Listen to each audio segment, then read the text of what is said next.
తన autobiography రాస్తానని writer Yandamuri Veerendranath అనడం చాలా సంతోషంగా ఉందని అన్నారు మెగాస్టార్ చిరంజీవి. అలాగే ఎండమూరి తన ఆటోబయోగ్రఫీని ఖచ్చితంగా రాయాలని కోరారు. తాను స్టార్గా ఎదగడానికి ఎండమూరి కూడా ఒక కారణమని అన్నారు. తన ఎదుగుదలలో ఎండమూరి కీలకమని చిరంజీవి గుర్తు చేశారు.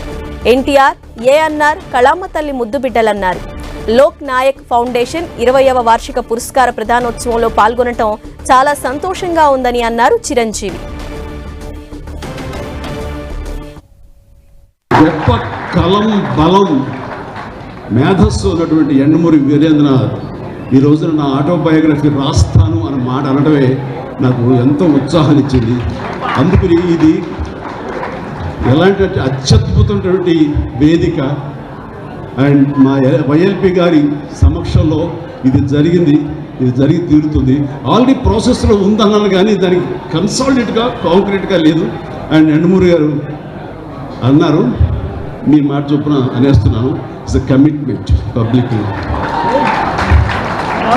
Done. Thank you very much.